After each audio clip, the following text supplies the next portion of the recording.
podcast é apresentado pelo Tecnoblog.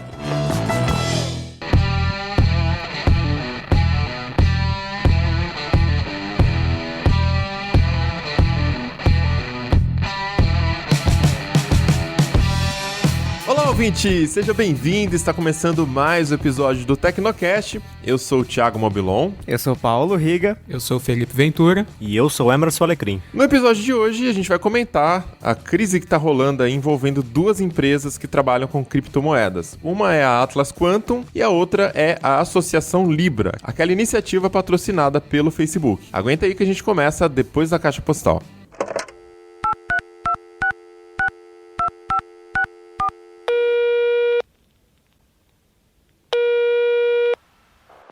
Caixa postal do Tecnocast.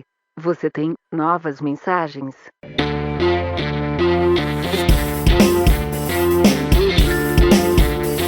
Leitura de e-mails do Tecnocast. Se você não quiser acompanhar com a gente, pode pular o episódio para 22 minutos. Paulo Riga, qual que é a primeira mensagem de hoje aí? Eita, nós. O Tecnocast passado foi polêmico, né? Então a gente Só selecionou um pouquinho. 4.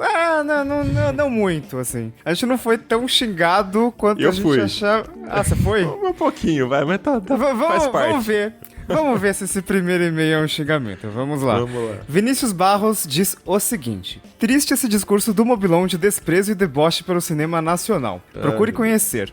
Eu acho que... ele não gostou. Show. O cinema nacional é sim relevante, econômica e culturalmente, muito graças à lei do audiovisual e fundos setoriais. Investimento em cultura é essencial e é dever constitucional do Estado brasileiro promover a cultura do seu povo. Para os desavisados, leis de incentivo estão presentes no mundo todo. Vancouver é polo cinematográfico em razão de massivos incentivos fiscais. Do mesmo jeito, o estado da Geórgia. França, Alemanha e quase todos os europeus tem cota de produção nacional. Para quem não tem dinheiro de pagar cinema toda semana, é importante ter produção nacional passando na TV e agora no streaming. Não vejo esse absurdo de ter uma seção de destaque em plataformas de streaming. O usuário não é obrigado a assistir pela própria natureza do on-demand. Na época da lei da TV por assinatura, foi o mesmo auê apocalíptico de que não poderia mais entrar conteúdo. Na prática, as programadoras se adaptaram e fomentou a produção de inúmeros novos programas nacionais. Ai, meu Deus. Deixe seu ele termina assim: deixe seu complexo de vira-lata de lado e dê uma chance a produções nacionais. Não falta conteúdo de qualidade. Esse foi o comentário do Vinícius Barros. Vinícius, obrigado pela mensagem, mas o que me deixa um pouco chateado é como, primeiro, você não entendeu o que eu disse, segundo, você não procurou entender e terceiro, você já veio um pouco agressivo aqui, mas tudo bem, vamos lá. Primeiro que em nenhum momento eu desprezei ou debochei o cinema nacional. Pelo contrário, né? A gente deixou muito claro ao longo do programa que não se trata do mérito de se cinema nacional é bom ou não. Não tem nada a ver com o conteúdo, tem a ver com o modelo político. E o modelo político que a gente tem no Brasil não é só na área de cinema, né, de produções audiovisuais, é esse modelo de grupos de benefício, né, grupos de interesse que ficam se organizando e lutando por si mesmo, por coisas que são boas pra si e não pro grupo, não pro país, né, como um todo. Então, assim, a contradição que o Vinícius entra é muito comum, que é essa contradição de falar que as pessoas que não têm dinheiro pra ir no cinema, elas precisam que esse conteúdo esteja na TV. Tá, então você tá subentendendo que existe muita gente que está interessada em ver filme nacional, não é verdade? Se existe muita gente interessada, os filmes vão entrar na TV, gente. Você não precisa de uma lei que obrigue uma cota de filme nacional. Leis de cota só geram distorções, né? Nesse caso. Então, assim, você não precisa dessa lei. Essa lei é estúpida, é custosa, primeiro porque o deputado tá lá recebendo um super salário, super aposentadoria depois, um super gabinete, enfim. É custosa a estrutura para o cara ir lá e legislar uma lei inútil que, no final das contas, também atrapalha as empresas, né? A Netflix, as operadoras de TV a cabo, enfim, todas as empresas que vão ficar sob guarda-chuva aí, enfim, vão ter que respeitar essa lei aí. Comparar Brasil com Canadá e Alemanha, sério, é tão óbvio que não faz sentido, porque 20% da população brasileira vive com menos de $1 por dia. É linha da pobreza. Metade da população brasileira não tem saneamento básico. O pessoal tá fazendo cocô em balde, gente. tá? Mortalidade infantil é altíssima. Por quê? Não tem saneamento básico? Então, muita criança pobre morre por causa disso. Latrina, como é que chama? Corguinho que fica lá a parte de trás da casa, com cocô, mosquito, enfim. A nossa situação é completamente diferente. E aí, cara, a gente tá em cidades grandes ou cidades bem estruturadas. A nossa visão é diferente, né? Dessa galera que tá morando nesse lugar. Você acha que essa galera tá preocupada em ver filme brasileiro na TV? Eu duvido. Se perguntar pra eles, eu duvido que eles vão falar que isso é uma prioridade em cima dessas outras coisas que eu citei. Educação, saneamento, etc. Então, governar é isso. Você escolher pra onde vai o recurso. A gente tá escolhendo dar dinheiro pra um setor, aliás, pra vários setores, né? Automóveis e tudo mais, em vez de fazer essas coisas básicas que o governo precisa fazer. Tudo é uma questão de prioridades, né? No final das contas é isso. Se existe demanda, não precisa de uma lei de cota, não precisa dessas leis estúpidas. O povo vai assistir, o povo vai consumir, né? Se você não tem dinheiro pra ir no cinema, que inclusive a gente tá falando de financiamento, você tá financiando o salário do ator, da produção. A gente não tá falando do ingresso de quem vai assistir, né? Porque o filme chega no cinema, você ainda tem que pagar o ingresso, né? Mesmo sendo dinheiro público que você já pagou uma parte da produção, né? Mas você paga pra assistir de novo depois do cinema e tal. Exato. Nada Próximo disso e-mail... faz sentido. Próximo e-mail é do Cássio Pereira, ele é de Santana, no Amapá, e estuda engenharia de software na UTF-PR. Olha aí, Riga, cada vez mais gente diferente chegando aqui na caixa postal. Vamos fazer um mapa, assim, com todos os estados. Cada vez que surge um estado diferente, a gente vai pintando o mapa, assim. Isso, tipo aqueles quadros, né, que você vai riscando, né, de viagem. Isso. Cássio do Amapá, vamos lá, o que ele diz? Olha, ele diz que com relação ao episódio, eu vejo que o maravilhoso governo brasileiro gosta tanto dos cidadãos que tenta criar todo tipo de regulação, burocracia, dentre outros, para nos proteger, aspas, né? Como todos nós sabemos, e foi bem dito no episódio, isso só encarece o preço dos produtos e serviços, dificultando o seu acesso por parte dos mais pobres. Mesmo que o discurso seja justamente ajudar os mais pobres. Exatamente. A medida propõe uma coisa e o resultado é outro. Isso inclui, além de impostos altíssimos e extremamente complicados de se calcular, regulações que muitas vezes simplesmente não fazem sentido. Além do mais, muitas vezes essas regulações surtem um efeito contrário ao desejado, isso quando não se deseja realmente atrapalhar o mercado. Os patinetes são um bom exemplo, onde a Prefeitura de São Paulo simplesmente começou a recolher, dizendo que não tinha equipamentos de segurança, em vez de permitir que tanto as empresas quanto os consumidores se adequassem a esse novo meio de transporte. Eu sou do time que quanto mais liberdade de mercado e individual, melhor. Além de reduzir o preço dos produtos, facilita que novas empresas entrem ou se formem, gerando concorrência e o mais beneficiado é o consumidor, o que já se mostrou certo em vários países. Um abraço a todos e até a próxima. É o caso dos patinetes, né? A gente teve várias cidades aí regulamentando o serviço de compartilhamento de patinetes. Aqui em São Paulo teve aquela proposta que envolvia, tem que usar capacete, mas capacete é individual. As pessoas vão levar o próprio capacete para usar patinete? E quem que vai fiscalizar isso e tal? No final das contas, a regulamentação definitiva ela foi bem mais branda, bem mais...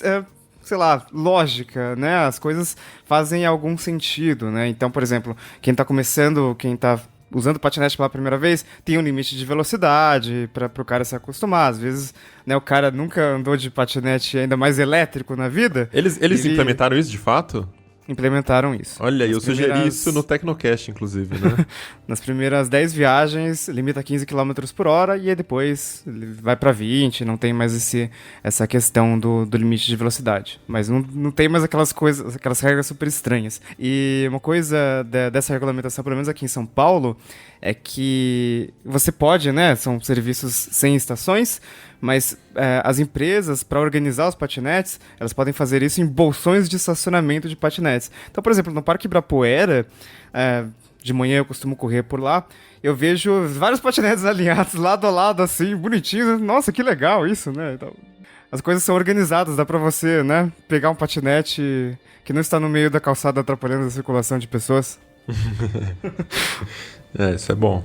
A gente tem mais um e-mail que também faz alguns pontos, né, contra o que nós dissemos, que é do Diego Carvalho, e ele é de Maringá, do Paraná. Ele diz o seguinte: em relação ao episódio 127, Leis Estúpidas na Tecnologia, quero fazer de advogado do diabo e colocar outro ponto de vista sobre a lei de cotas para produções cinematográficas. Aí ele reúne alguns pontos, eu vou ler um por um. Sobre a argumentação de aumento do preço final motivado pelo imposto de 8%, 4 mais 4%. Não teríamos repasse de custos, pois a mesma lei prevê isenção de impostos na faixa de 30% para as empresas. É isenção em cima dos 4%, né? 1,2% de isenção. O aumento ainda vai ser de 6,8%. Então, isso, acho essa ele isenção confundiu. é só em cima da Condecine, então ainda teria todo o resto. Sobre o governo ter prejuízo com a isenção de 30% de impostos para as empresas de streaming. Essa isenção seria compensada pelo efeito multiplicador no recolhimento de impostos e empregos gerados pelas produções nacionais. Diferentemente da indústria e agricultura, que são altamente automatizadas, arte em geral rende grande demanda por mão de obra. O governo obtém retorno médio de 59% acima do valor investido, ou seja, a cada R$1 investido ou dado em isenção, o governo recolhe R$1,59. Eu não sei de onde ele tirou esse dado, eu vou assumir que seja verdade, porque a gente também não pesquisou, a gente está lendo agora a mensagem, né? Mas assim, essa questão de efeito multiplicador, muitas aspas aqui, é sempre utilizada quando o assunto é isenção. E o problema é que o país tem essa cultura de dar isenção para todo mundo. Então fica uma guerra fiscal, essa guerra para venha se instalar no meu estado, que aqui a gente vai dar desconto no ICMS. A empresa que vende mais em São Paulo se instala na Amazônia para vender em São Paulo. E aí o cliente que tem que pagar caro no frete, nos impostos para conseguir manter as estradas, que vende lá até aqui. Enfim, então assim, só gera distorções essa questão de grupos se organizando pelos interesses próprios. E também gera injustiça social, porque quem não consegue se organizar para pedir benefício, no caso dos mais pobres, a dona Maria que faz bolo, que faz marmita no bairro, o seu João que vende espetinho, a padaria da esquina, esse grupo, né, acaba não entrando nessa. Então, assim, essa questão de benefício gerar emprego é sempre utilizada e na prática a gente não vê esse resultado, não. Vide indústria automobilística que recebe muitos benefícios, acabou de receber mais um agora, Renovar Auto, né? Renova Auto, sei lá qual é o nome que deram, e faz 30, 40 anos que recebe benefícios, os carros aqui no Brasil ainda são extremamente caros, você paga um valor absurdo num golzinho, saca? Dinheiro que lá fora você compraria um carro já médio, né? Um Golf, um Corolla, sei lá, aqui dentro você paga num golzinho. Então, Cara, assim, eu tava vendo preços de carros nas últimas semanas e não sei por quê, porque eu não quero ter carro, não tenho nem CNH, mas eu tava tipo, desde quando o sedã compacto passou a custar tipo 60 mil? Isso era o preço de um Civic, cara. Pois O é. que tá acontecendo? Pois Bom, é. enfim. Mas tem que ver o lado positivo. Isso gera empregos porque você contrata muitos especialistas em tributos, né? Exatamente. Você entendeu, né? Porra. Não gera emprego. Você gera distorções. O emprego mesmo você vai gerar se o dinheiro estiver no bolso do cidadão, porque o cidadão vai lá e compra o que quer, e aí a indústria cresce, o mercado cresce, tudo cresce. Eu não preciso que o governo escolha qual setor que vai ser privilegiado com o dinheiro do meu imposto.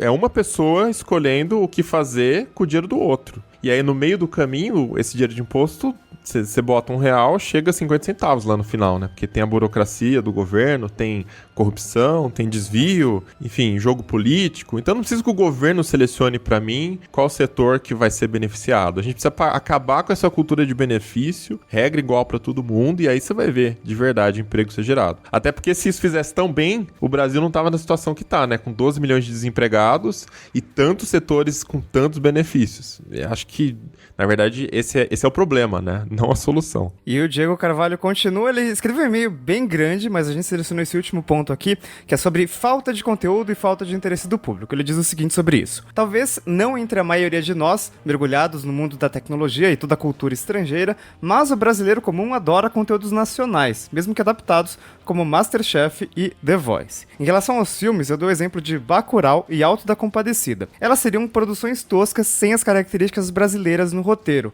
referência a Lampião, coronelismo político e a simplicidade do povo do sertão nordestino. O mesmo poderia ser dito para Tropa de Elite e outros. Possuímos inúmeras produções já realizadas e inúmeras a produzir, temos muito material para suprir a cota. A qualidade desse conteúdo produzido seria dada pelo interesse dos produtores e do próprio serviço de streaming, tentando manter sua base em conteúdos locais de alto nível. Sabendo que existiria um canal de escoamento minimamente viável, a cota serve para dar uma segurança para os financiadores, aumentando valores investidos e, consequentemente, a qualidade das produções nacionais. Eu vou fazer um quote aqui. A qualidade do conteúdo produzido seria dada pelo interesse dos produtores. É aí que você tá errado. A qualidade tem que ser dada pelo interesse dos consumidores. Não adianta você colocar uma cota e você dar benefício fiscal, dar desconto nos impostos. Você está escolhendo para o consumidor o que ele deve consumir. E no final das contas o consumidor não consome. Olha a quantidade de salas de cinema vazia, porque ninguém vai ver filme de youtuber, filme de Zorra Total, saca? E financiado com dinheiro público, com o meu dinheiro, meu imposto. O seu dinheiro do ouvinte, entendeu? Tá certo isso? E assim, você ainda tem que pagar o ingresso pra ver o filme. Entendeu? Não faz sentido, gente. Então assim, as pessoas têm que parar de se orientar pelo que o governante quis. O governante não tem que escolher que filme vai ser produzido, que setor vai ser beneficiado. O consumidor que escolhe. É uma democracia, não é? O seu dinheiro é um voto. Você escolhe o que você quer consumir. Então, e mais uma coisa. Eu não falei que tinha falta de conteúdo e eu não falei que falta interesse do público. Só que assim, aqui ele traz alguns exemplos que são os maiores sucessos de todos os tempos do cinema nacional. Alto da Compadecida, Bacurau, Tropa de Elite, tem mais uns dois aí, que é Central do Brasil, sei lá, que quase ganhou Oscar. Cara, é fácil você falar dando exemplo de meia dúzia de filme. Então são quantos anos de lei de incentivo, de subsídio, de desconto de imposto, só produziu isso de grande sucesso? Saca? E assim... A Netflix precisou disso pra fazer um monte de série, filme brasileiro que ele tá fazendo na plataforma? Não, ele tá fazendo justamente porque ele quis buscar a identificação do público, assim como tem um monte de filme e série alemão, Casa de Papel, espanhol, porque é isso, ele quer buscar conteúdo local, porque o público se identifica, isso vai trazer mais assinantes. Novamente, é um modelo democrático. O assinante vai escolher ficar no Netflix porque ele se identifica com o conteúdo que tem lá. Não precisa o governo ir lá e falar, faça uma sessão só de filmes nacionais. Se as pessoas querem assistir, elas vão assistir. Se as pessoas não querem assistir, você coloca uma cota, obrigando a empresa a fazer aquilo do jeito que o governante escolheu, porque sim, vai ter um custo maior para as pessoas e elas vão continuar sem assistir. É assim que funciona. Muito bem. Temos mais discordâncias aí? Tem mais um e-mail aqui do Leonardo Domingues, que ele é de Barueri. E ele diz o seguinte: ouvindo o Tecnocast 127, nas propostas de lei que vocês comentaram, na maior parte me parecem querer resolver coisas novas com ideias antigas. Falta respirar e entender que, apesar da semelhança, é algo novo que precisa de uma nova visão em cima, que foi o caso do Mobilon batendo na tecla da reforma tributária. Faz muito mais sentido do que inventar um imposto ou aplicar para o streaming algo que antes estava para a TV a cabo. Exatamente.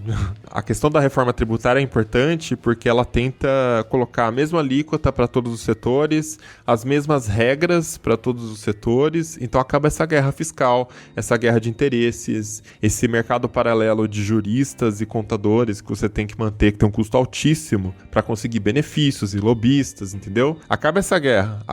O imposto é igual para todo mundo, as regras são iguais para todos os setores e o que passa a valer é a concorrência, a qualidade do produto. Ele continua aqui. Em outros casos, parecem só pessoas sendo levadas pela emoção, sem fazer um estudo antes de começar a escrever a proposta de lei. A gente sabe que muitas dessas coisas não vão para frente, muitas vezes só pelo absurdo delas, mas de 10, uma acaba passando sem ninguém perceber. Aí a gente tem que ficar respeitando a lei sem sentido, escrita por gente que coloca informática, processamento de dados no texto da lei. Um abraço, continue com um ótimo trabalho. Nossa, cara, toda vez que eu vou ler um projeto de lei é um pouco complicado tentar entender por que esse cara escreveu desse jeito, né? Tem alguma coisa errada aqui, não é possível, né? E, enfim, ler projetos de lei... Ler projetos de lei é até o quê? Agora, ler justificativas de projetos de lei. Cara, aquela do 5G tava incrível. Bom, pelo menos já era. Todo mundo já recusou, acabou. Caiu os projetos de lei, até porque ele era inconstitucional. foda-se, né? Pois é, tem esse pequeno detalhe aí, né? Deixa eu só contar uma pequena história pra finalizar aqui nossa conversa, Riga. Uhum. Quando tava rolando a virada cultural de São Paulo, esse ano, eu tava hospedado lá no centro da cidade, né? E andei bastante ali pelas ruas. Vai dar um rolê fui na Praça da República, enfim, andei pelas ruas ali no café e tal. E assim, tava aquela loucura, né? Fazendo montagem dos palcos, etc. Todo mundo falando que virada cultural é importante e é financiada com dinheiro da prefeitura, do estado, não sei exatamente. Mas todo mundo falando que é importante para democratizar o acesso à cultura. Essa é a falácia que a gente ouve nesse tipo de evento. Então é dinheiro de todo mundo e em grande parte dos pobres, né, que ganha muito pouco e a porcentagem acaba sendo alta para eles, em cima do consumo dos produtos que eles compram. Indo para pagar cachê de gente famosa, de grandes artistas, né? Ou produtoras, enfim. O emprego, quem ganha dinheiro de verdade, são essas pessoas. É elite. Não é o peão que tá lá montando o palco, que tá carregando caixa. Não são essas pessoas que estão ganhando... gerou um emprego. Não é essa galera que tá ganhando muita grana. É a galera que tá se apresentando. São os artistas, porque o cachê deles não é menor. Pasmem, não é menor por ser um evento de graça, tá? Segundo... Quem tá lá consumindo o evento é classe média. É juventude e tal, beleza. Mas é classe média, que não tá pagando ingresso. E terceiro, se você desse uma andada ao redor, você ia ver, primeiro, uma bagunça enorme, muita sujeira mesmo. E segundo, um monte de mendigo dormindo nas ruas paralelas, em cima de papelão, tudo sujo, parede mijada, enfim, aquela coisa horrível. Então assim... Você está democratizando a cultura para quem exatamente? Você está tirando dinheiro que deveria ir para ajudar os pobres e dando para quem exatamente? Então, é esse tipo de reflexão que você tem que ter quando fala de gerar emprego e de democratizar acesso à cultura. Eu acho que não é a forma mais correta, justa de alocar recursos num país tão pobre. Esse é o ponto. Isso aí, vote Thiago Movilon. Não. Vamos pra pauta, vai. Presidente, governador, qual que vai ser aí? Não, tô longe disso. Deus me livre. Bora lá.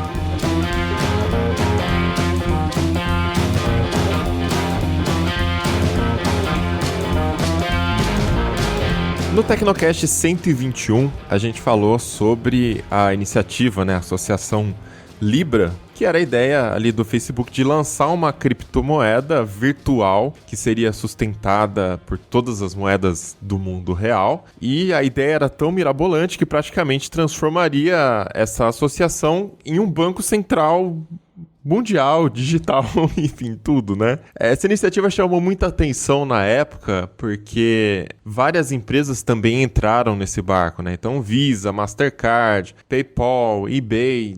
várias empresas grandes e que já trabalham também nesse setor, né, do mercado financeiro. Mas nas últimas semanas, o Facebook tem perdido o apoio de grandes players, né? E aí, Riga, o que vai acontecer com o Libra desse jeito? Olha, eu não sei, mas é engraçado porque naquele Tecnocast 121, a gente estava discutindo, nossa, mas será que você confiaria o seu dinheiro ao Facebook? O Facebook vai controlar o dinheiro do mundo e não sei o que e tal. E hoje, a sensação que a gente tem é, putz, essa porra não vai dar certo. Mas nem fudendo, agora já era, agora acabou, agora não sei lá, que eles vão fazer outra coisa. Porque, de fato, ele foi lançado com muita pompa, né? E o Facebook, é lógico, é o principal nome por trás da Associação Libra, mas tinha inúmeros parceiros de lançamento. É até engraçado porque a gente publicou uma imagem do Libra, né?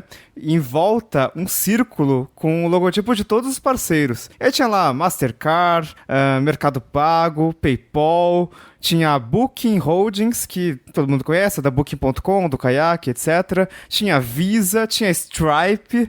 E, né, hoje, quando você acessa o site do Libra, tem lá nada disso. Eles mudaram os logotipos, colocaram outras coisas, tipo, colocaram Lyft ali no lugar, colocaram empresas de criptomoedas, enfim, pra tapar o buraco. Mas são grandes nomes que que estavam patrocinando esse projeto, que estavam apoiando esse projeto, e a gente sabe que essas empresas tinham puta potencial de talvez alavancar essa criptomoeda, mas elas estão fora. Então, por exemplo, como que você pensa numa criptomoeda que vai ser usada em WhatsApp, em Facebook Messenger, como meio de pagamento, que tinha Visa, Mastercard, PayPal e agora não tem mais? Tipo, são as gigantes. Quem conhece mais de pagamento do que essas empresas, né? Assim, se tivesse PayPal já seria muito legal, porque PayPal por padrão você pode configurar lá qual que é a primeira fonte de cobrança, né? Esse cartão aqui é o padrão, depois esse.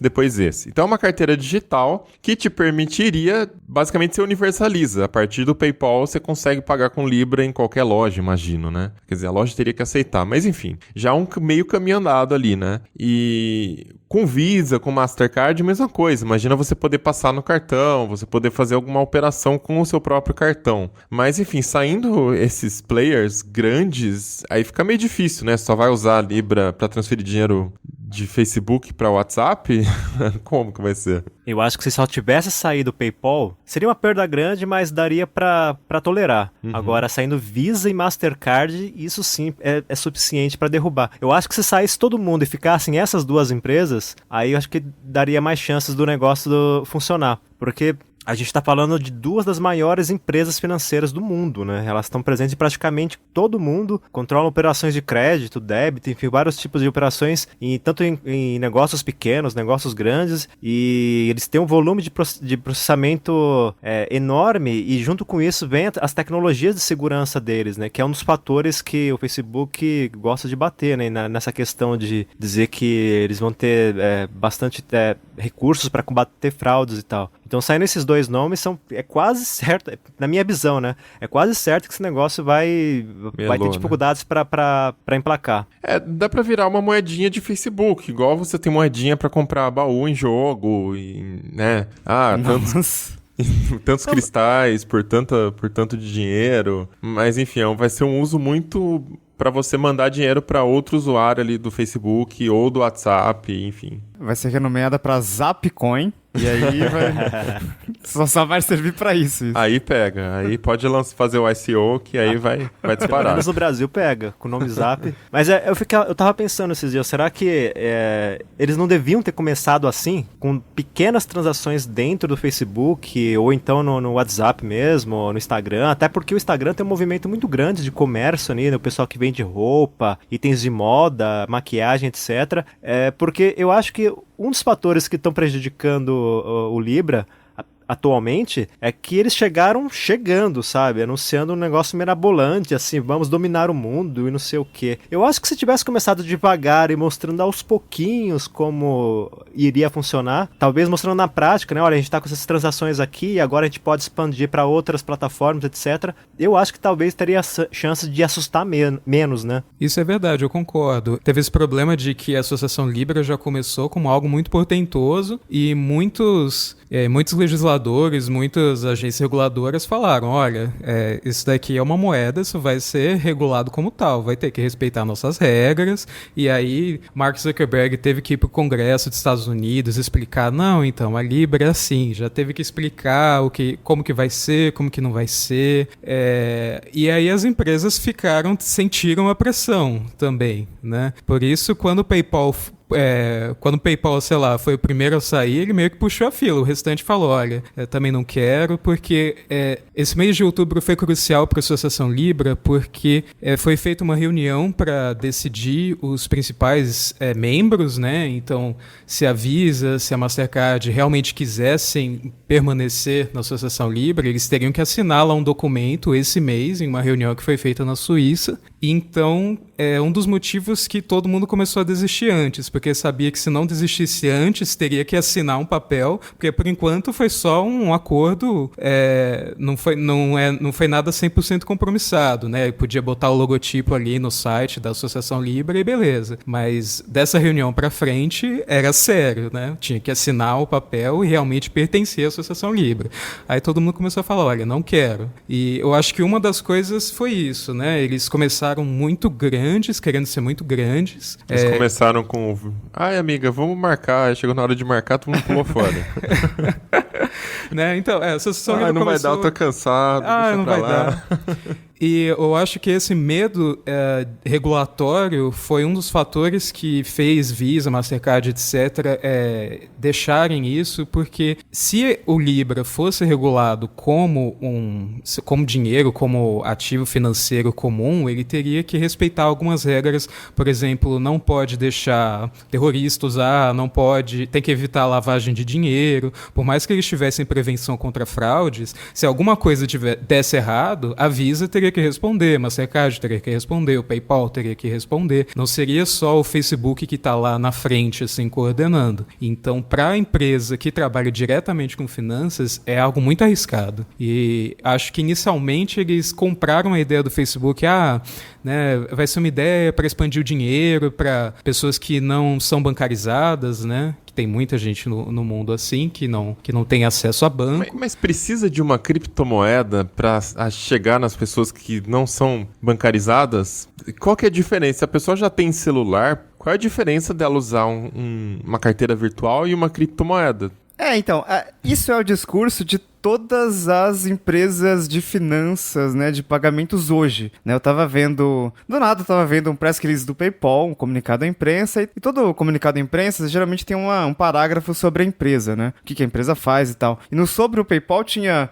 a missão é atingir o público desbancarizado e fornecer acesso a meios de pagamento. Então, assim, eu conheci o PayPal faz um tempão como meio de pagamento para pagar coisas no eBay. E hoje o discurso do PayPal é atingir o público desbancarizado. Toda a propaganda em cima do Libra também é em torno disso, né? A gente vai atingir os 14 milhões de desbancarizados nos Estados Unidos e tornar esse país melhor para todos. Mas é uma coisa meio, tipo, né? Vamos ajudar as pessoas, né? Esse é o discurso de todas as empresas de dinheiro hoje. E é engraçado, né? Porque a gente sempre viu banco como, nossa, mas esse aqui, banco que rouba o dinheiro da população e cobra juros exorbitantes e acaba com o proletariado desse país. Calma, Igor, calma.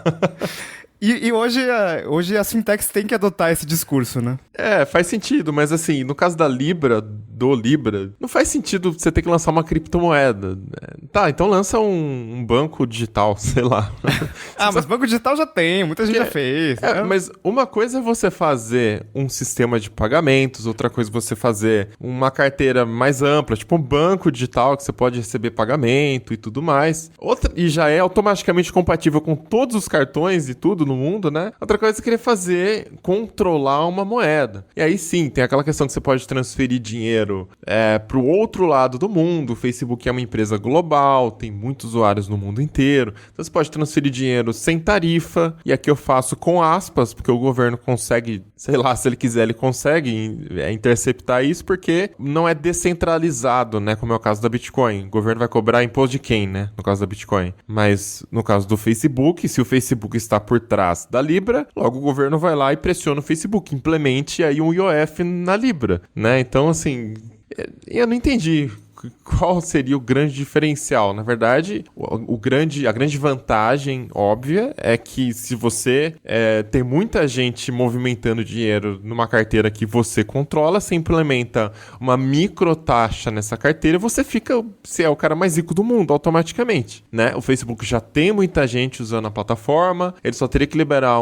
que seja um botão em algum lugar com visibilidade e as pessoas poderiam começar a usar ou não, né? Se não engajassem, mas acho que pela facilidade, muita gente usaria. Tem muita gente usando o PicPay, tem muita gente usando, enfim, essas carteirinhas, o IT agora do Itaú, né? Tem muita gente usando essas carteirinhas digitais, são úteis para bastante coisa. Pô, se estiver dentro do Facebook, em algum momento você vai falar assim, deixa eu pagar o Chopp ali que meu amigo pagou para mim ontem, né? Enfim, então, mas eu não entendi por que eles quiseram ser um banco central, sabe? Eu acho que a resposta para isso é justamente, você já deu a resposta para isso meio que indiretamente, assim, porque eu acho que o objetivo principal é justamente o objetivo obscuro, que é o controle de tudo, né? Você imagina que você vai ter um volume de tráfego de transações global, que você está controlando em uma única plataforma e tem poucos players por trás disso. E entre esses players, o principal é o Facebook. Ou seja, o poder de controle deles é enorme, porque a empresa vai deixar de ser uma gigantesca base de dados, que é o que ela é hoje, né? Ela tem, o que ela ganha dinheiro é com dados, e passa a ter uma categoria a mais de dados que é o controle financeiro, uma espécie de controle financeiro. Se deixa isso numa mão de uma organização só, isso é bem perigoso. E por outro lado, para quem detém esse poder, isso é praticamente reinar de maneira universal, assim. Então, eu acho que a resposta é esse objetivo obscuro, né? Eles querem, eu falei meio que brincando agora há pouco de dominar o mundo, mas eu acho que é meio que indiretamente isso. Eu acho que quando eles anunciaram, né, do lado das empresas que entraram ali, me parece um esquema falando de Visa, Mastercard, PayPal e Mercado Pago, talvez elas tenham aquele pensamento... Eles estudaram o caso Snapchat, né? Porque, a gente pode entrar, fazer uma parceria, né? A gente ainda não tem muitos detalhes, mas vamos entrar e ver o que dá, né? Porque se a gente não entrar, a gente pode ser engolido. Por quê? Porque o Facebook vai pegar o nosso mercado, né? Então imagina em um momento em que as transações não são feitas mais por cartões de crédito e débito da Visa e da Mastercard, e sim pelo Libra, cujo grande protagonista aí é o Facebook, né? E do lado do Facebook, acho que existe uma necessidade, o Zuckerberg viu ali uma necessidade de, a gente precisa de ter um sistema de pagamentos, né? Mas para ele dar certo, a gente precisa de gente apoiando esse sistema e tal. Como que a gente faz isso? E aí talvez a resposta para isso tenha sido Libra, que é uma criptomoeda, tecnologia nova, blockchain, e aí bota umas palavras da moda, sei lá, inteligência artificial, aprendizagem de máquina e sucesso, né?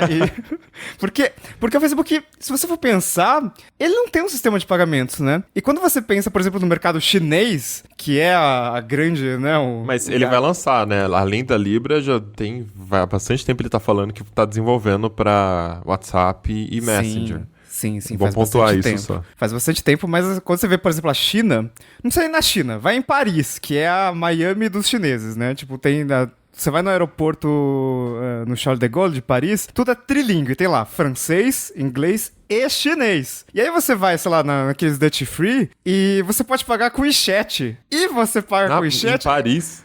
E ganha desconto, cara. Então, assim, o Facebook meio que perdeu o bonde disso, né? Então, eles estão meio correndo atrás, assim. E acho que as criptomoedas seriam um jeito bem interessante de fazer isso no mundo todo. Eu também posso ir no restaurante, no podrão aqui da esquina, e eu posso pagar com PicPay na maquininha da Cielo, com QR Code, sabe? Até aí, nada muito tecnológico. Se você conseguir, né?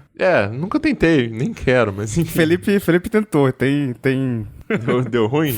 Deu ruim. Simplesmente deu ruim, a máquina não reconheceu, cobrou, depois descobrou, enfim. Foi toda uma confusão, mas é para outro Tecnocast. Não, mas esse é o ponto, né? Se o objetivo fosse só pegar uma fatia do bolo das transações, assim como a Apple já tá fazendo, dá pra fazer assim, né? Movilão, até parece que você não conhece o Facebook, né? Pegar uma fatia do bolo. Ele acabou inteiro, né? Você acha que o Mark Zuckerberg falaria isso em algum momento da vida dele? Esse mercado é grande, acho que eu vou pegar uma pequena porcentagem desse mercado e beleza. Não, ele quer dominar o mercado. Marquinhos é megalomaníaco, eu sempre esqueço disso. Se ele tivesse ouvindo esse episódio, agora estaria com aquela risada típica dele, sabe? Aquela risada de felicidade legítima, assim. Tipo, o Facebook vai criar uma montadora de carros. Ele quer ser a maior montadora de carros do mundo. Compra Tesla, compra Chevrolet, compra Ford, acabou. Tipo... que pelo menos durante a minha média vida aí de 33 anos, eu nunca tinha visto ainda uma empresa querer ser a dona do dinheiro do mundo todo. Então, porra, que audácia, né? Bom, mas também eles já derrubaram tanta gente, né? Derrubaram o Snapchat, né? Tipo, não mexe com a gente, mexeram com eles aí, né? Então, eu acho que meio que dá uma... E fora os escândalos, né? Teve escândalo sobre privacidade e vários outros assuntos relacionados, um atrás do outro, e apesar disso, o Facebook tá aí, né? Continua grande, continua um gigante quase global, né? Então, eles têm essa percepção de poder, né? E a questão dos dados que você citou também, né? Eles pontuaram desde o começo que não, a gente não vai utilizar os dados de transação para melhorar os anúncios, né, para direcionar os anúncios de forma mais precisa para os nossos usuários. Então, assim, até pelo menos oficialmente, essa era a versão que a associação contava, né, que a Visa e Mastercard entraram nessa para também participarem, ter acesso a esses dados. Então, não, pelo menos a resposta oficial é que eles não fariam isso, né? Aí seria uma coisa bem louca também. E uma coisa que eu acho interessante é como o Facebook tenta se posicionar como uma empresa boazinha, que está tentando ajudar o mundo. Por exemplo, o Mark Zuckerberg, essa semana, fez uma declaração no Congresso americano. Um dos deputados chegou e perguntou, como que o Libra vai ganhar dinheiro? Como que o Facebook vai ganhar dinheiro com o Libra, na verdade? E o Zuckerberg falou, olha, você pode acreditar ou não, mas essa não é a primeira coisa que a gente pensou quando desenvolveu esse produto. A gente está focado em construir serviços que vão criar valor para a vida das pessoas. Ai, meu Deus. A gente só Vale quer... do Silício. A gente talvez consiga ganhar dinheiro com isso, com anúncios, porque isso vai deixar a plataforma o Facebook mais atraente, então vai atrair anunciantes e aí eles vão ganhar nisso, sabe? Não cobrando porcentagem de transação, sabe?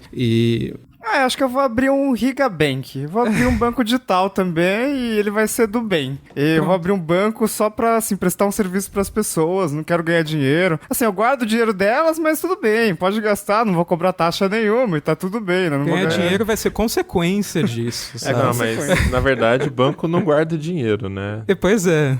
Banco empresta o seu dinheiro pra outras pessoas que estão sem. Ele tira de um e dá pro outro. Ele nunca tá guardando nada. Essa é uma ilusão. Nesse depoimento ao Congresso, o Zuckerberg ele usou um argumento meio Trump também, né? Que é o argumento anti-China. Então teve uma hora que ele falou, porque a gente não pode sentar aqui e assumir que, como os Estados Unidos hoje são líderes, vai continuar assim pra sempre, né? Sinalizando aquela questão do WeChat, China, etc. E aí, tipo, pra mostrar como esse negócio tá muito abstrato ainda, os representantes, né, os deputados, senadores dos Estados Unidos, perguntaram, mas então por que a sede da Associação Libra fica na Suíça?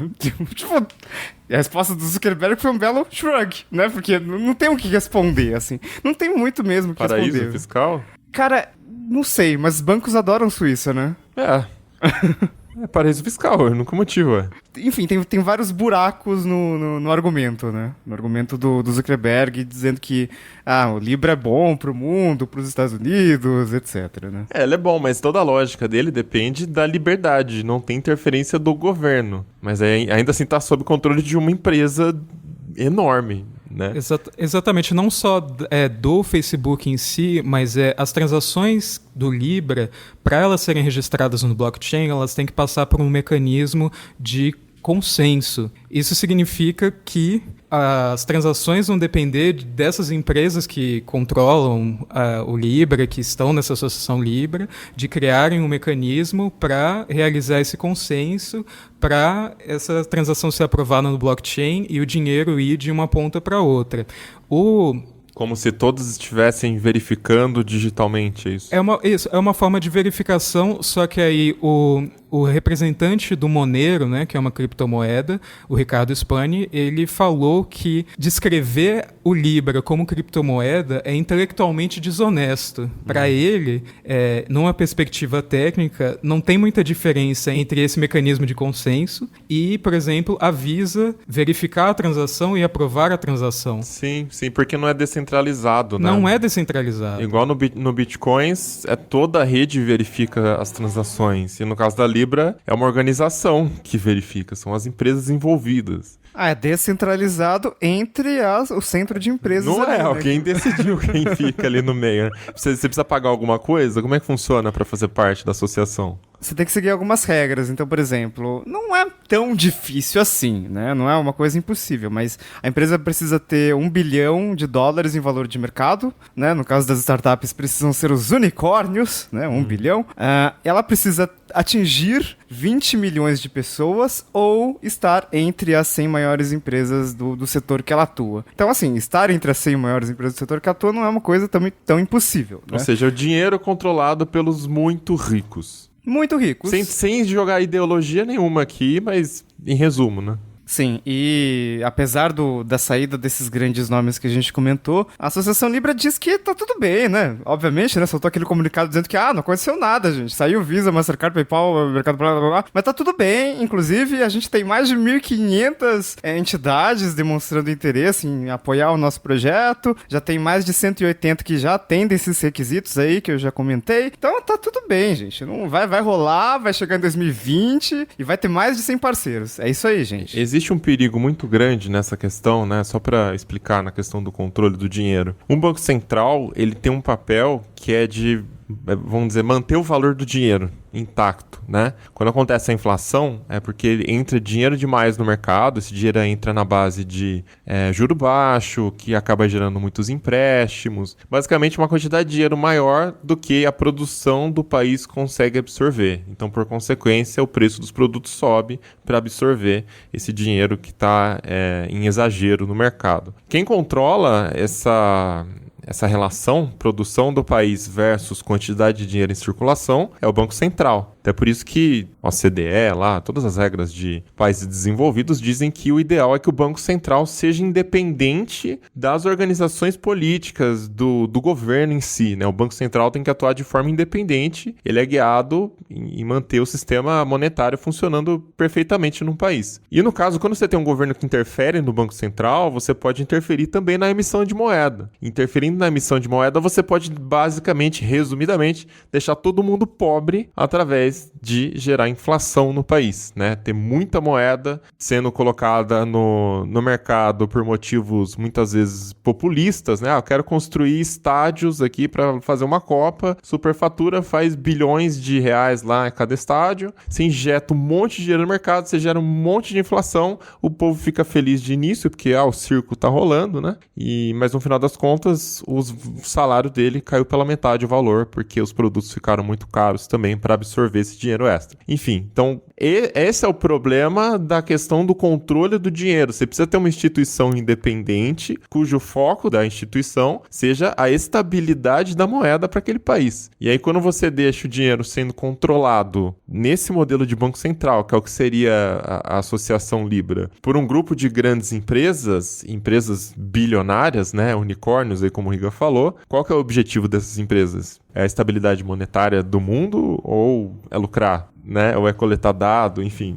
Esse é o risco. O CEO do Twitter, o Jack Dorsey, ele fez uma observação bem interessante nessa linha. Perguntaram para ele, né, se o Twitter entraria na Associação Libra. Ele falou, não, nem pensar.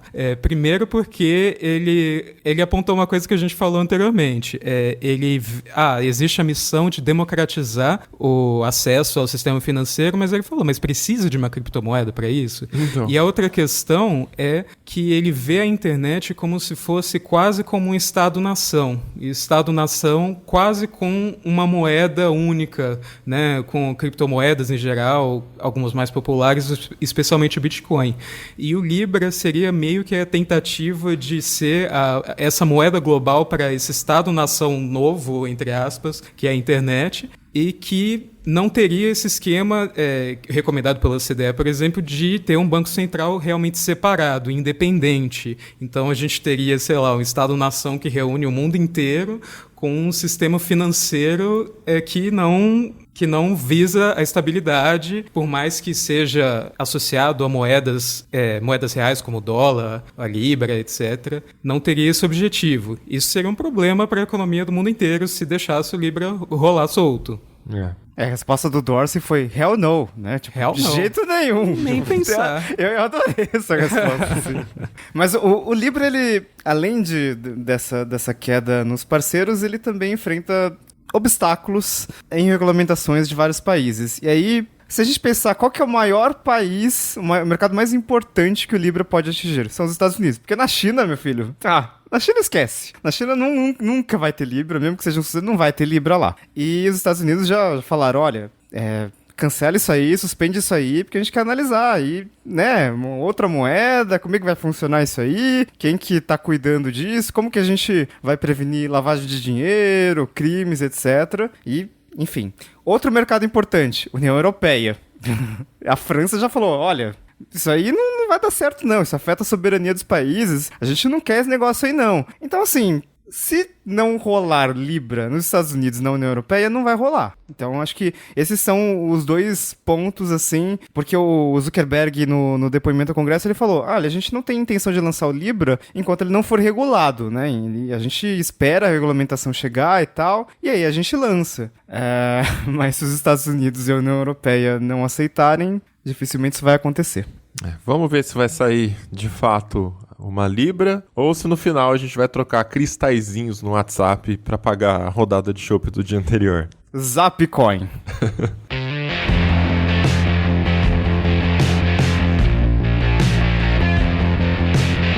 E já que a gente citou aí o Bitcoin, tem uma empresa brasileira, começou também pequenininha e ficou enorme muito rapidamente, que é a Atlas Quantum. É um sistema que faz arbitragem de Bitcoin. Então, uma explicação rápida aqui para quem não entende. Arbitragem é quando você tem um sisteminha que está lá automaticamente, no caso deles, um sisteminha conectado a várias exchanges. E esse sisteminha via oportunidades de comprar Bitcoin num valor mais barato numa exchange X e vender num valor mais caro na exchange Y. Isso tem que acontecer em intervalos muito curtos, assim, segundos, minutos, porque o preço do Bitcoin está variando o tempo todo, né? Ele nunca dorme, nunca para. Por conta desse sistema, a Atlas começou a apresentar ganhos bizarros, assim. Ganhos pro usuário, né, pro cliente, né, ganhos de 2% ao mês, ganhos de 4% ao mês. A gente chegou até a fazer uma reunião com eles lá quando eles lançaram o projeto e na época era 1,5%, 2% de ganho por mês, o que é um juro muito alto para quem não tá no mercado financeiro, né? Muito alto, é bizarro de alto. Isso porque eles ficam com 50%, né, do exatamente. valor do ganho, né? Se vem 2 para o cliente, é 4 no total, rendimento da carteira. E esse ano está rendendo 4%, 4,5% para o cliente. Então é 8%, 9%. Porra! Exatamente. Então assim, ao mês. Se continuar... Se render 8% ao mês, em quanto tempo que eles vão ser donos de todo o Bitcoin no mundo? Então... eu sempre me questionei isso, né? Quanto tempo demora no juro composto para você absorver todo o dinheiro do mundo, né? Nessa brincadeira aí. Então, assim, você suspeita de tudo que você ganha acima do mercado, levanta uma suspeita. Ainda mais quando ganha muito acima do mercado, sabe? É bizarro de acima do mercado. A gente tá caminhando por um caminho que especialistas já estão prevendo 4% de taxa Selic ao ano. Para final de 2020, chegando a 3,5%, até algumas instituições já estão falando de 3,5% de Selic ao ano, que é a taxa básica de juros do Brasil. Ah, porra, mas isso é muito pouco. Inflação, 4%, 3% ao ano. Atlas Quantum, pô, só 4% ao mês? Por mês. Eu conheci um negócio inovador, uma oportunidade incrível, cara, que eles me prometeram, sabe quanto? 1% ao dia, velho. Eita, porra, é muito dinheiro. Vou colocar todo meu dinheiro lá. Não me indica isso daí. É legal você fazer essa brincadeira porque é exatamente isso. Se o rendimento tá muito alto, gente, foge, tem coisa errada. E, de fato, a Atlas tá se envolvendo aí em alguns rolos, acho que o Alecrim pode explicar direito pra gente, mas ninguém tá conseguindo sacar mais dinheiro, né, Alecrim? Não tá. E isso é desesperador porque, assim, tem muita gente que virou cliente do Atlas mais para testar a plataforma, ou seja, colocou pequenos valores, né? Ou valores não muito expressivos. Mas tem um número expressivo de pessoas que colocou todo o dinheiro que tinha, sabe? Quando eu fiz o especial sobre esse assunto aí, eu encontrei relatos de pessoas que perderam mais de R$500 milhão. É muita grana. Não, teve... A Atlas surgiu na época do boom da Bitcoin, né?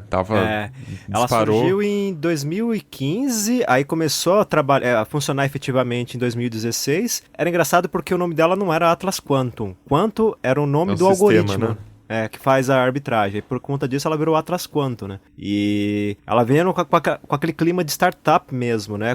De fintech. E isso atraiu muita gente, até porque eles começaram a fazer propaganda na televisão, redes sociais, etc. Cara, quando eu tava assistindo, acho que eu tava no intervalo da Globo News, no horário nobre, quando aparecia a propaganda daquela criancinha falando de Bitcoin, depois da Atlas Quantum, eu falei, cara, eles estão grandes. Chegaram chegando. Agora foi uns 3 meses, e assim, tipo, nossa, agora realmente, porra... Teve comercial com atores globais também, não sei se comercial em vídeo, mas imagem, né? Eu não lembro, acho que Cauã, não sei das quantas lá, não lembro. Mas teve gente Raymond. famosa também. Essa turma eu não acompanha muito não, mas eu sei que tem gente famosa aí no meio. Em março, a aceleradora chamada UOL, que investiu na Atlas Quantum, né, tava lá desde o começo da empresa. Na verdade, a Atlas Quantum recomprou uma parte da própria Atlas Quantum que estava nas mãos dessa UOL. Ela tinha 7,5% da empresa e ela vendeu por 22,5 bilhões de reais. Caraca, bicho. Um valuation de mais de 300 milhões na Atlas. Então, assim, essa empresa estava ganhando muito dinheiro, ou ganhando, ou sei lá o que, né? Mas estava ganhando muito dinheiro. Inclusive eles tinham clientes, ou tem clientes fora do Brasil, né? Sobre gente que perdeu dinheiro também aqui na América Latina, na Europa, Estados Unidos. Então eles estavam até com planos, isso não são informações oficiais, mas pelo que eu andei me informando, eles estavam inclusive com um plano audacioso de expansão global, assim, sabe? Estavam querendo se tornar realmente um dos ícones desse sistema, né? Mas o que está acontecendo no meio de todo esse rolo aí? Porque eu já vi vários rumores, tinha rumores falando que o fundador tentou sair do Brasil, a UOL tá falando que ela não recebeu dinheiro até hoje, esses 22 milhões, a CVM atuou a Atlas, porque eles estavam fazendo uma coisa que não podia, né? Eles estavam juntando toda a Bitcoin em carteira, isso caracterizava fundo. Explica melhor aí o rolo todo. Bom, basicamente o que aconteceu, assim, digamos assim que os holofotes caíram direto sobre a Atlas quando a CVM, em agosto de 2019 agora, notificou a empresa porque, assim, essa operação de arbitragem que eles promoviam foi considerado uma operação, foi considerado pela CVM uma operação de contrato coletivo. Então, para uma empresa oferecer esse tipo de produto, de serviço, ela teria que ter autorização do CVM, e a Atlas não tem. Quando a gente conversou com a Atlas, eu ainda perguntei, mas como é que vocês estão fazendo esse tipo de coisa, sendo que vocês não têm a autorização da CVM, né? Porque tudo que você vai mexer com o mercado financeiro, a CVM tá lá em cima. E eles falaram assim, como a gente lida com Bitcoin, não tem que passar por regulação da CVM porque não é dinheiro, não é real, né? Não é reais. Então a CVM não tem jurisprudência, sei lá a palavra, em cima de Bitcoin, né? Então não faz diferença. Só que tem um detalhe nessa história aí que é o seguinte, a plataforma também meio que se promove como se fosse uma corretora, né? Uma plataforma simples de compra e venda de moedas. Só que a gente sabe agora que não é bem assim, né? Ela tem essa tecnologia. O principal sistema dela é esse sistema de arbitragem aí. Então, só de ter meio que nas entrelinhas esse recurso, essa opção de compra e venda, já fica meio que caracterizada de uma operação financeira legítima, né? Então, é óbvio que o CVM ia ficar de olho. E o fundador da empresa disse num vídeo que eles publicaram em setembro que as coisas começaram a complicar para a empresa, ou seja, os saques começaram a se atrasar e, na verdade, eles não foram atrasados, eles foram recusados, né? Porque até agora são pouquíssimas pessoas que conseguiram sacar os recursos, né? Eles falaram que começou a dar problema a partir da notificação da CVM. É como se a notificação da CVM tivesse gerado um pânico generalizado. De fato, é assim, quando as reclamações de fato começaram a ganhar, as reclamações nas redes sociais, no Reclame Aqui, etc., começaram a ganhar força em agosto, né? Mas dizer que foi por causa da CVM, eu acho que é uma desculpa. A desculpa é que todo mundo foi tentar sacar e aí eles não conseguiram sacar. É porque é o seguinte, como gerou é o que eles dizem, né? Que como gerou uma procura muito alta por saques, as corretoras entenderam isso como um movimento suspeito e bloquearam os recursos. Então, eles dizem que as criptomoedas estão lá, só que eles não conseguem sacar porque estão bloqueados. Aí, o que faz para desbloquear? Aí as empresas têm uma série de procedimentos para fazer uma checagem, documentação e tudo mais, para checar se essas operações são legítimas, e aí eles vão desbloquear os recursos. Só que tem um detalhe, as corretoras dizem que não bloquearam nada, sabe? Então, inclusive, eles publicaram um vídeo. Aí começa, né?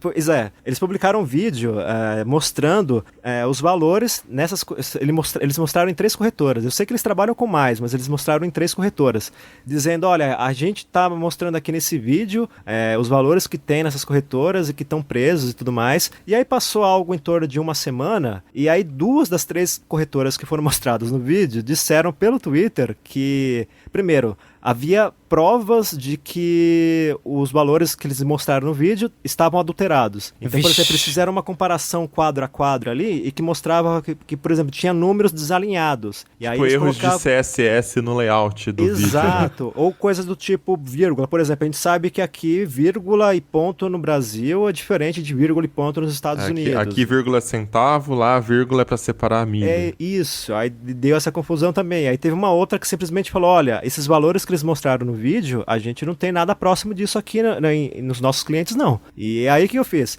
Quando eu fiz a matéria sobre o assunto, é óbvio, né, que eu procurei a empresa, falei com a assessoria de imprensa deles e tudo mais. E uma das perguntas que eu fiz foi justamente essa, olha, eles estão falando... Duas das corretoras que vocês citaram no vídeo estão falando que esse material é falso. O que vocês têm a dizer sobre isso? Esses vídeos são legítimos? E eles deram uma resposta curta dizendo apenas que os vídeos são legítimos. Não deram maiores explicações, não contra-argumentaram as provas lá, as supostas provas que as corretoras colocaram dizendo que aquilo era fraude e ficou por isso mesmo. Eles contrataram uma auditoria também, né, quando a Independente, quando a CVM notificou eles, e eu entrei seco no site na hora que eu vi a notícia, falei, então vamos ver, né, o que eles estão falando e tal, mas para você ter acesso aos documentos da auditoria, você tem que marcar uma visita e ir lá na sede deles, como é que é esse esquema aí?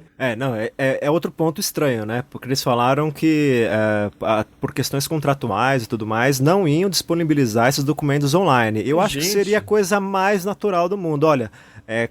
Porque assim, eu fiz estágio, meu segundo estágio na vida foi numa empresa de auditoria financeira. Eu trabalhei na KPMG, que é uma das maiores, né? E eles geram relatórios em PDF, tem possibilidade sim de negociar para divulgar documentos, análises, etc., em plataformas online. E aí você tem formas de fazer essa disponibilização de documentos de uma maneira que não haja fraudes, né? Para autenticar o documento e tudo mais. Ou seja, tem jeito de fazer isso. E então essa desculpa de que... Esse argumento de que só pode ir lá na empresa e agendar um horário meio estranho, né? Isso é ridículo, porque assim, uma empresa, uma fintech, uma empresa digital, então, a gente não pode fazer isso digitalmente, você tem que vir aqui na nossa sede e resolver os problemas. Manda uma carta registrada. O que também provoca o efeito contrário, né? Você, assim, não tô acusando a empresa nem nada, né? Mas quando você toma uma atitude dessa, de você não ser transparente com os dados, você tem um efeito contrário também, que é o cliente vai lá e ele não sabe se é real o que ele tá vendo. Você pode ter fabricado ali, o cara não tem como levar aquele documento em algum lugar, checar a veracidade... Saca? É você ali na hora, tá vendo esse papel aqui? Tô, então acredite nele, tchau, vai embora. É isso. E a gente sabe que não é assim, né?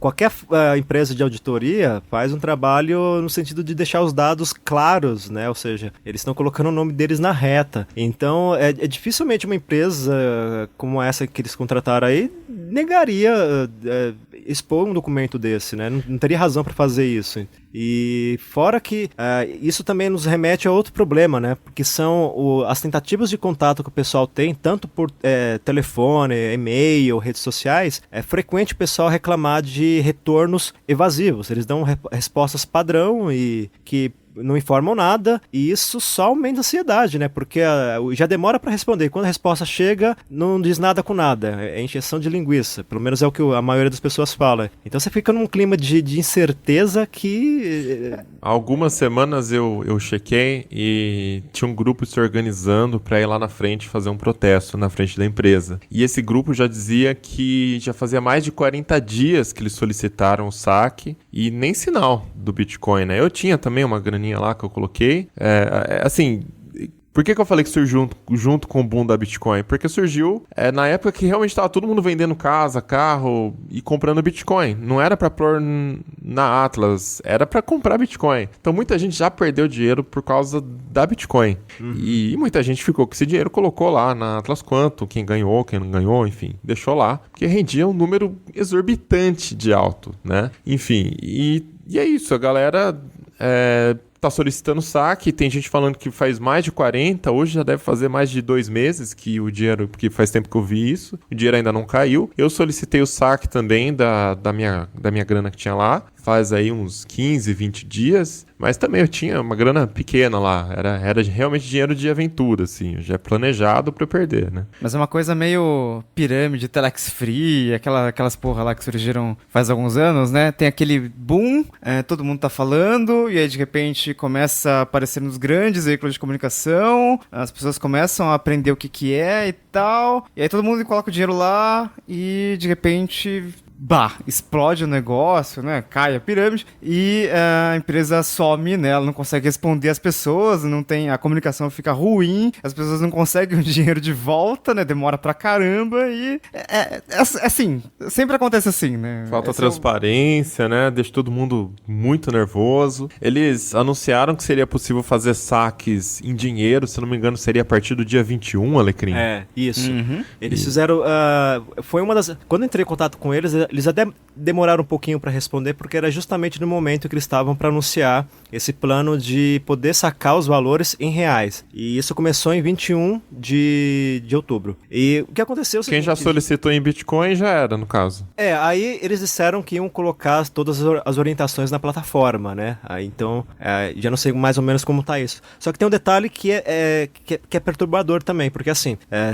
pesquisando nas redes sociais hoje, antes de fazer essa gravação aqui, eu encontrei vários casos de pessoas que falaram o seguinte: olha, eu fui lá, entrei na minha conta, fiz a solicitação de saque conforme eles orientaram para fazer a conversão em reais. Só que um detalhe, eles estão colocando o valor de Bitcoin muito abaixo do valor original. Então, por exemplo, se o Bitcoin está um Bitcoin está 33 mil, eles estão vendendo por 11. Eles estão colocando na conversão 11. Sabe? É engraçado, porque inventaram um site, fizeram uma piada com isso, chamando o Bitcoin da Atlas de BitAtlas. Tem um site chamado BitAtlas.cf, vocês acessem aí, e tem lá o valor do Bitcoin hoje, né, que tá 34 mil reais, e o valor do Bitcoin na Atlas Quantum, né, que tá 11 mil. Então é um deságio de 68%.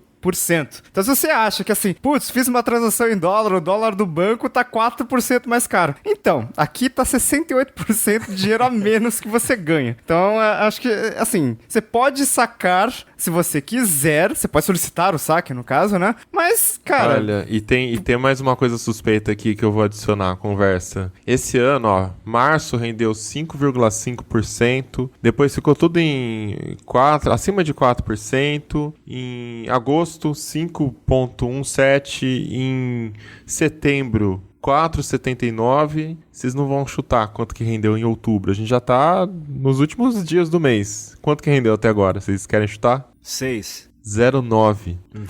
Vocês acham que é coincidência que bem no momento que eles têm que pagar o dinheiro para as pessoas, aí já tá correndo risco de ir preso nesse caso, né? O rendimento de repente despenca? Lembrando que lá para agosto eles soltaram um comunicado... Peraí, deixa só ser justo aqui, né? Pode ter despencado, porque na teoria deles, né? Vou seguir a teoria deles, porque as contas estão bloqueadas, então não dá para operar os contratos, né? E o algoritmo estaria paralisado, aí faria sentido. Mas enfim, tá muito esquisito isso. Lembrando que lá para agosto eles soltaram um comunicado dizendo que eles tinham cerca de 15 mil bitcoins sob custódia. Se a gente multiplicar isso por 35 mil reais, que é a cotação não da BitAtlas, né, mas do Bitcoin, dá mais de $500 milhão, assim. Então não é pouco dinheiro. Na verdade não sei se é dinheiro, não sei se dá para chamar de dinheiro, mas é o equivalente em reais disso aí. A cotação aqui na plataforma tá ainda menor do que você disse, viu, Riga? Menor? A cotação para compra tá 11.157 reais. Para venda tá 10.074 reais. Gente, pior ainda, mais de 70% de deságio. Um spread aqui de R$1.000 e poucos por Bitcoin. Se você entrar agora no site, sem fazer o login, se você entrar no site, na página, na home da Atlas Quantum, você vai ver que eles não falam mais sobre a arbitragem de bitcoins, né? E, na verdade, também não fazem mais comerciais, etc. E aí, eu perguntei para eles se eles estavam, apesar disso, e apesar da notificação da CVM, fazendo operações de arbitragem. Eles disseram que ainda estão, mas que só não estão fazendo propaganda, porque a notificação da CVM teria tido relação com as propagandas. Ou seja, para quem já está dentro da plataforma, teoricamente continua a mesma coisa. Então, se continua a mesma coisa, ou seja, se as transações estão sendo realizadas, esse valor de 0,9 aí deveria estar, de repente, um pouquinho maior, né? Ah, é. Pois é. Assim, às vezes tá funcionando em algumas corretoras, não em todas. Que eles falaram que tá bloqueado o saldo. É porque não dá pra ter certeza, porque tá tudo muito obscuro, É muito né? mal contado, Então. muito mal contado. Eu também achei estranho essa questão do patrimônio, né? Porque a Atlas Quantum sofreu um vazamento de dados, né, no ano passado, e nesse ano ela foi processada pelo Ministério Público do Distrito Federal, podendo pagar até 10 milhões em multa, provavelmente talvez pague menos que isso. E nesse processo diz que a Atlas Quantum administra recursos acima de 30 milhões de dólares. Você tinha falado que era meio bilhão, Iga? Isso, De acordo com eles porque eles têm 15 mil, é o que eles dizem, né? 15 mil, pouco mais de 15 mil bitcoins em custódia. Como que esse patrimônio saltou assim? O Bitcoin não fez esse salto do ano passado para esse ano. De 30 milhões para 500 milhões? Talvez eles estejam separando o que está custodiado, né, o dinheiro dos clientes, dos ativos do banco, né, do patrimônio do banco, da Atlas Quantum. Então, talvez os 30 milhões de dólares sejam deles, né, o que já seria algo bem alto. Não, assim, tipo, eles administram 30 milhões dos clientes. Eles falaram que administram 30 milhões. Administram 30 milhões dos clientes e disseram que tinham mais de 240 mil clientes. Parece que algo não está batendo, Olha, não tá é vendo? mesmo? É por isso que a gente deveria ter acesso aos relatórios de auditoria, porque tá vendo? Tá tudo... Não, é engraçado que assim... de fumaça. Tipo, a gente tá na internet. Se alguém teve acesso a esses dados de auditoria, poderia simplesmente publicar na internet. Mas ninguém viu até agora, né? Algo de errado não está certo. Eu soube de gente que realmente foi lá na empresa, né? Eu não sei. É porque assim, esses documentos, eles são muito técnicos, né? Então, eu acho que não basta só a pessoa ir lá. Ela tem que ir com alguém, um advogado, um contador, etc. Alguém que tenha conhecimento para ler aqueles números, né? E eu cheguei a ver um relato lá de uma postagem de um cara falando que foi lá, mas falou que o documento era muito... tinha informações escassas e tudo mais. Eu não sei se é verdade, né? Porque, afinal de contas, eu não vi o documento. Mas, pra falar a verdade, eu tenho dúvida se saiu essa auditoria, porque tá tudo... Eles podiam, pelo menos, passar um relatório resumido, alguma coisa assim, sabe? Não tem nada disso, então... Eu só quero meu dinheiro de volta. Me paguem. Eu quero meu dinheiro de volta. Ah, já era. Perdeu, Playboy. Perdeu.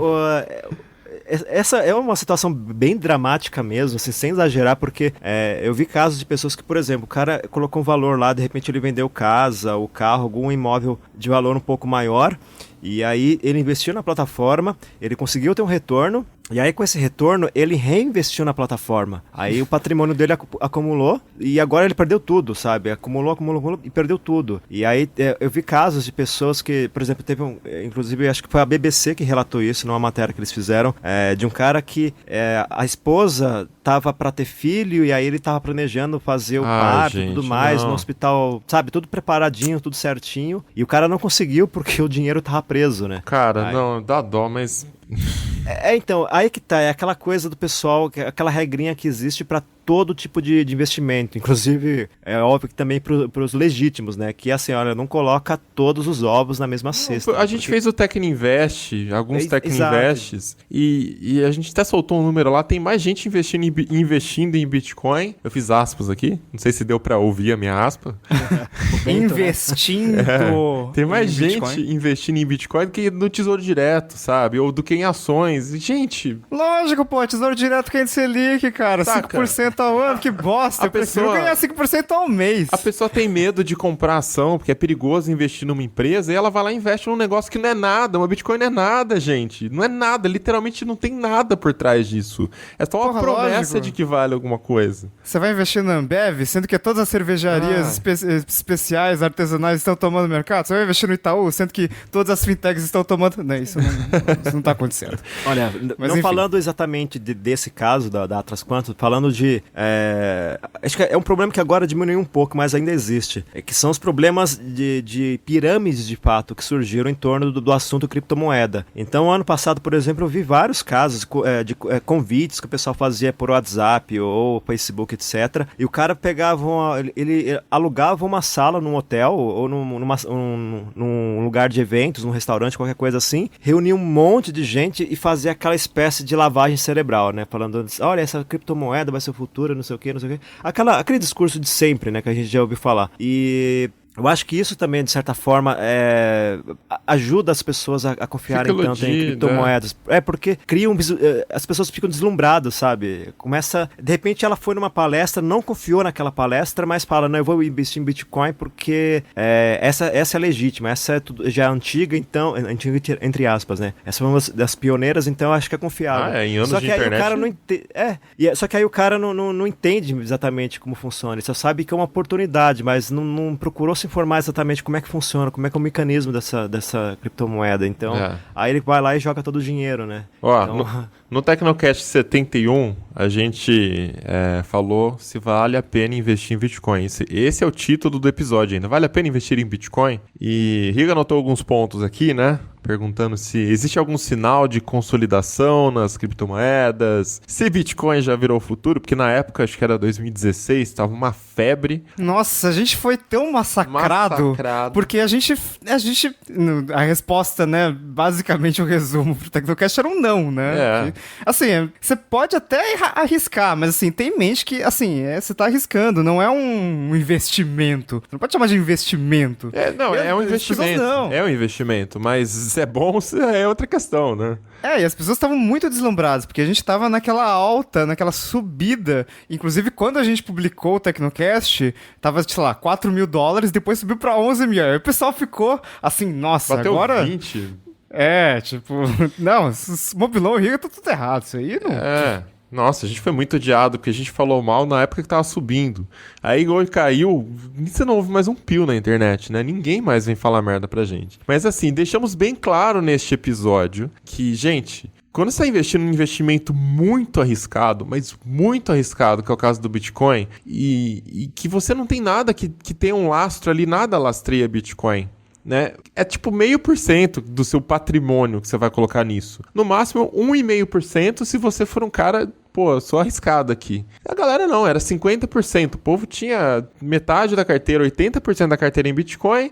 Eu vou colocar um pouquinho aqui de tesouro direto. Então assim, eu até o momento estou assumindo as minhas perdas, porque eu gosto de assumir o pior, porque aí se vier Bitcoin pra mim a 11 mil reais, pelo menos eu tô feliz, né?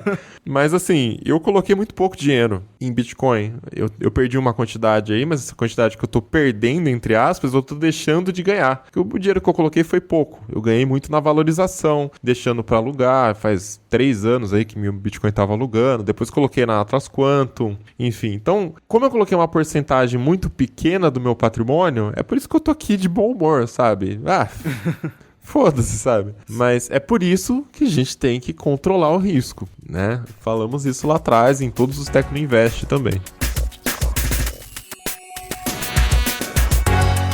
Então é isso, vamos chegando ao final de mais um episódio do Tecnocast. E aí, se perdeu muita grana com Bitcoin já? Manda pra gente seu comentário, tecnocast@tecnoblog.net, ou pode comentar também lá no post deste episódio, pelas redes sociais, em todas elas. Eu sou @mobilon, @Paulo Riga, @Ventura Felipe e @ealecrim. É isso, a gente vai ficando por aqui e voltamos com outros Tecnocast daqui 15 dias. Até lá. Tchau. Falou. Até mais.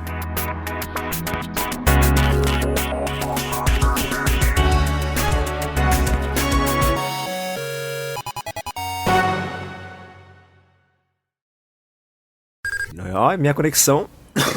Aguentou firme. Minha conexão tá firme e forte aqui. Tá sua voz? Agora a sua voz tá... Agora a garganta desistiu, falando, agora eu posso...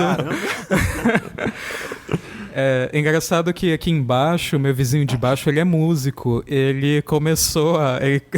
Ele tem o baixo, ele tem um amplificador. Eu senti meu pé tremendo. Falei, putz, não acredito. Gravei tanto Tecnocast escapando dele hoje, mas ele tocou umas 2 cordas e já parou. Então, graças a Deus. Realmente era pra acontecer. Mas não deu pra ouvir também. Eu também não notei nada, não. Então, foi super rápido. Mesmo, né? Não dá pra ouvir o barulho um pouco aqui, mas foi super rápido. Ele logo desistiu. Não, pode terminar de gravar? Ou?